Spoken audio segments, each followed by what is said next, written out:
C'est seulement maintenant que je suis au courant, aujourd'hui, parce que c'est sorti sur F de Souche. Dans le 12e, lundi, à peu près dans les mêmes eaux qu'on a eu le dingo, ou plutôt les dingos, le dingo de Gare de Lyon et le dingo de Lyon. Donc le dingo de Gare de Lyon a fait 3 victimes. Le dingo de Lyon, lui, n'en a fait aucune, mais a menacé avec son attirail. Et là, on apprend que lundi, on a un migrant clandestin au QTF a priori, tunisien, qui se baladait avec de l'âme et qui s'est introduit dans une école, je crois maternelle, ou alors c'est peut-être un groupe scolaire, je ne sais trop. Et franchement, comme c'est curieux, que personne n'en ait parlé. Et ce qui est le plus amusant, si on peut dire ça, c'est qu'il est déjà libre, oui, en attente de son procès, qui devrait avoir lieu fin juin, il me semble.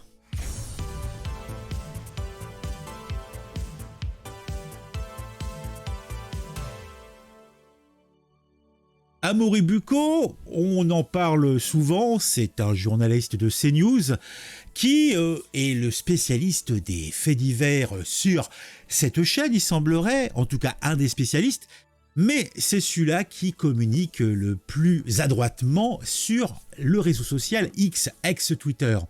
Et il a fait un post que nous allons lire ensemble pour nous édifier, puisque nous sommes dans un moment de recueillement, puisque il semblerait qu'on a encore échappé à un petit massacre des familles, je ne vous dis que cela.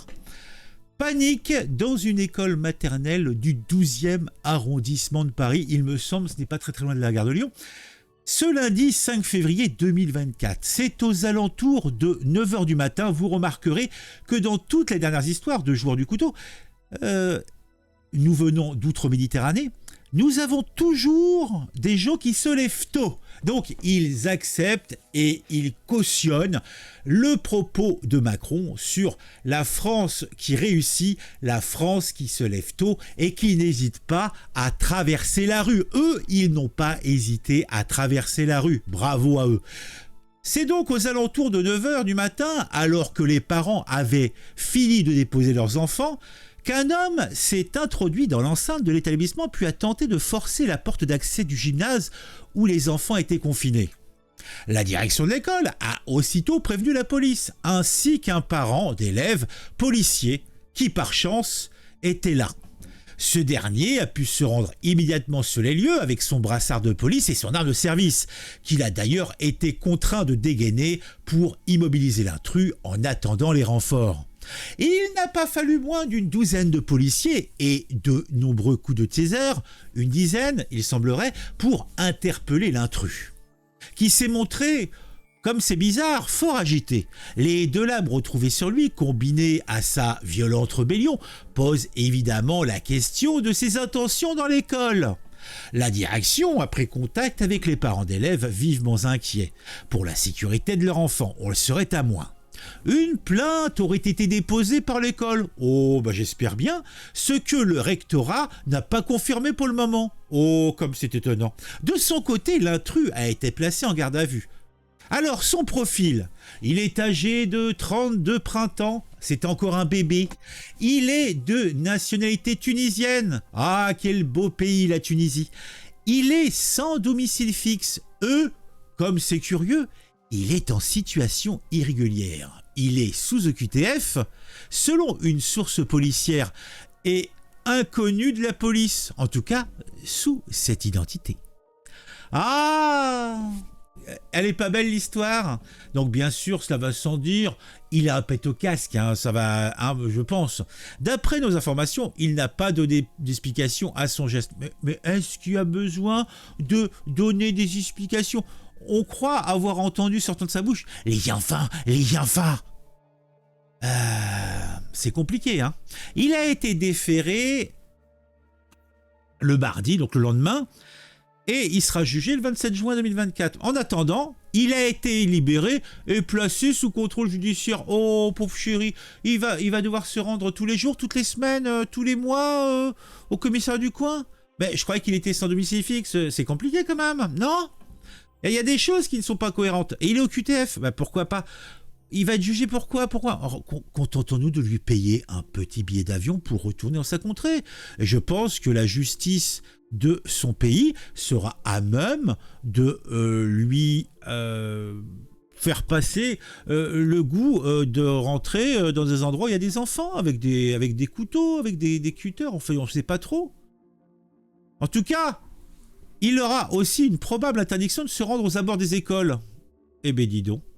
Côté préfecture, une source du côté du ministère de l'Intérieur nous a indiqué, eh oui, que tant que cet homme sera dans les mains de la justice, sous contrôle judiciaire, il ne pourra pas être placé en centre de rétention administrative pour être éloigné. Oh, c'est merveilleux quand même, hein. Et pourtant, c'est bel et bien la réalité en 2024 en France, c'est invraisemblable. Et voilà, tu vois, il le dit lui-même, c'est invraisemblable. Donc, on va écouter les propos de ce jeune escogriffe qui va nous conter cette belle histoire. Et puis, on aura fait le tour de tout ça, mais bon, c'est un peu tristounet. Bon, écoutons. On va évoquer une affaire dont personne d'ailleurs n'a encore parlé ces dernières heures. C'est CNews et grâce à Amaury qu'on peut vous révéler ce qui s'est passé hier, donc à Gare de Lyon, à côté de la Gare de Lyon, dans le 12e arrondissement. Il y a de quoi bondir de sa chaise. Un homme visé par une OQTF a effectué une tentative d'intrusion dans une maternelle. Il transportait 2 lames sur lui. Un policier hors service, dont la fille est dans l'école, est intervenu à la demande du directeur. Il y a eu des renforts de policiers, un taser pour l'immobiliser, et ce soir, cet homme est en liberté. Amaury Bucco, on va tirer ensemble le fil de cette affaire absolument hallucinante, je le disais. Rappelez-nous d'abord ce qui s'est passé hier, lundi 5 février, dans cette école du 12e arrondissement. Oui, d'abord, Julien, les faits. Donc ça s'est passé effectivement hier, donc lundi 5 février, aux alentours de 9h du matin. Vous avez effectivement un homme qui s'est introduit dans l'enceinte d'une école maternelle du 12e arrondissement de Paris à l'aide d'un jeu de clés qu'il avait préalablement dérobé. Alors, il a d'abord rôdé autour des bâtiments dans l'école. Cette école, elle ouvre aux alentours de 8h30 et donc il y avait déjà des élèves à l'intérieur, puisque ça s'est passé aux alentours de 9h. Le personnel de l'établissement, qui était un peu affolé, en réaction, a décidé de confiner la trentaine d'élèves dans un gymnase de l'école situé au premier étage, en compagnie évidemment d'employés de l'école. Et à ce moment-là, cet homme, il a escaladé le bâtiment et il est parvenu à atteindre une terrasse située elle aussi au premier étage et qui donne justement sur ce gymnase par une porte vitrée. Alors à ce moment-là, on peut voir le gymnase à l'étage d'ailleurs sur ces images de l'école. Pardon. Avec la terrasse, il a essayé de forcer à ce moment-là la porte vitrée pour pouvoir rentrer dans le gymnase où il y avait les enfants. Une employée donc de la maternelle a tenté, elle, de l'autre côté, de bloquer la porte pour ne pas qu'il rentre. De son côté, la direction de l'école a prévenu évidemment la police, mais aussi un parent d'élève, effectivement, qui est à la fois policier et père d'une petite fille qu'il avait déposée ce matin-là dans cette école. Il habite juste à côté de l'école et donc il est aussitôt accouru avec son brassard de police, avec son arme de service. Il est rentré dans l'école, il est allé dans le gymnase et là, il a essayé de prendre en main la situation. Il a sorti son arme de service en direction de cet intrus. Il lui a dit de s'agenouiller, de s'éloigner de la porte et il a réussi à le maîtriser. L'homme s'est montré extrêmement virulent et il a finalement fallu attendre effectivement les renforts. Une douzaine de policiers qui ont fait usage d'une dizaine de fois de leur taser, selon nos informations, pour immobiliser cet homme qui criait « enfant, enfant ». Et sur lequel on a retrouvé effectivement 2 lames de type cutter, comme on dit, donc ce qui pose évidemment question sur les intentions de cet homme. Je vous propose d'écouter le témoignage de cette riveraine qui a une boutique en face et qui a vu la fin de l'interpellation. Écoutez-la. Il était environ 9h30, je suis arrivée donc à mon travail, l'école se trouve juste en face et 3 voitures de police sont arrivées et ils sont rentrés précipitamment dans l'école. J'ai entendu des cris, j'ai vu des passants regarder vers le haut, donc au premier étage de l'école et puis ça a duré 5-10 minutes. Les policiers sont intervenus, on voyait pas grand chose d'ici mais on voyait quand même quelques policiers se débattre.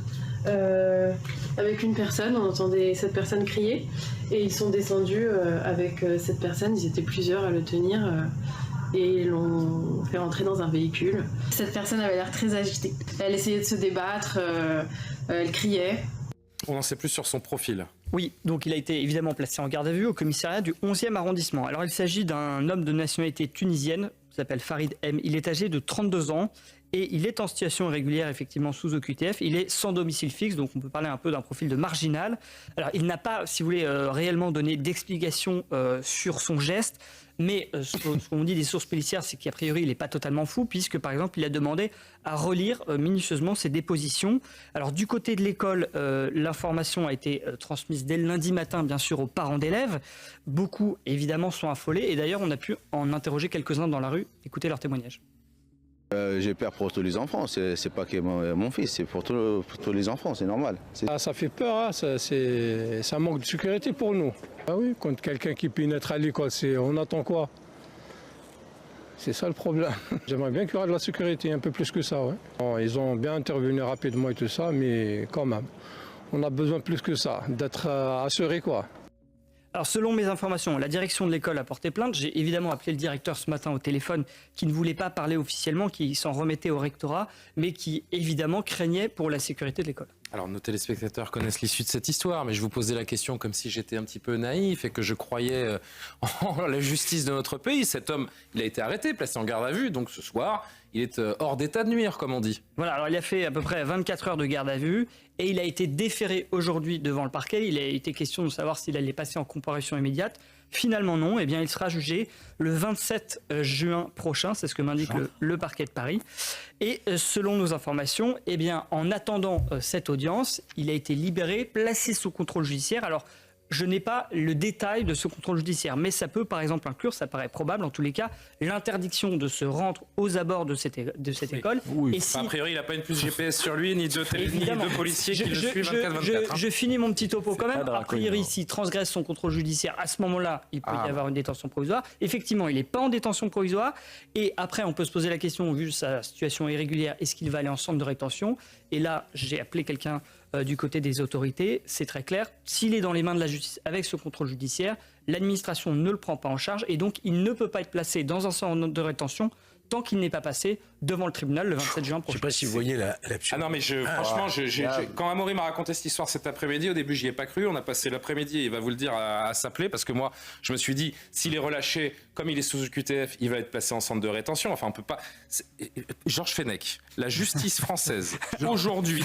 Non, mais attendez, hein. Répondez à la question. Non, mais sérieusement, la justice française, aujourd'hui, a remis en liberté un homme illégalement sur le territoire qui a tenté de forcer l'entrée d'une maternelle avec 2 lames. Comment est-ce possible? Oui, vous remarquerez d'abord l'absurdité de la situation parce qu'il avait une obligation de quitter le territoire. Maintenant, il est sous contrôle judiciaire avec interdiction de quitter le territoire. Oui, c'est vrai. Oui. Eh oui. Bon, c'était une grosse séquence, mais j'ai trouvé pertinent de la regarder avec vous en entier. Après, on va regarder un petit peu les commentaires des Twitter, des tweetos. Alors, comment ça s'appelle maintenant que c'est X? Bon, on a Marc Guyon, connu par le CFI Club France, qui nous dit « La routine en France », et il a bien raison, et les Français continuent à voter pour toujours les mêmes. Bah oui. On a quelques commentaires plus ou moins pertinent, sous contrôle judiciaire, tout va bien. Énervé, sous EQTF, s'introduit avec 2 armes d'une école et violent lors de son arrestation. Il est laissé libre sous contrôle judiciaire avec interdiction d'approcher d'une école. L'information n'est pas sérieuse. Ce n'est pas possible. Eh bien si, c'est possible, Énervé. C'est tout à fait possible. Dormez tranquille, braves gens, la justice a pris les choses en main, il est sous contrôle judiciaire, vous n'avez plus rien à craindre, vous avez des doutes, vous craignez qu'il recommence, alors tous du même, soyez positifs, faites un peu de confiance à notre justice. Ben oui, il faut faire confiance à la justice. La justice est bonne, la justice est soyeuse. Elle est comme des draps en soie dans lesquels on peut s'enfoncer. Et on glisse dessus comme sur une patinoire. Attention de ne pas tomber les fesses la première sur le sol. Bon bah voilà, on a fait le tour de l'histoire. C'est assurément consternant, assurément affligeant. Vos oreilles. Et pourtant... Et voilà, vous n'allez pas en croire vos oreilles. On se retrouve très vite pour une nouvelle vidéo sur un sujet qui m'a intéressé et qui vous intéressera aussi. En attendant, vous pouvez mettre un j'aime et un commentaire pour me dire ce que vous pensez de tout ça. Pour le référencement, sinon, puisque c'est important que ça soit fait pour que l'algorithme de YouTube propose cette vidéo à un plus large panel de gens. Vous pouvez partager cette vidéo également sur vos réseaux sociaux. Et si vous regardez régulièrement mes vidéos, là encore, n'hésitez pas à vous abonner et si vous le faites, activez la petite cloche.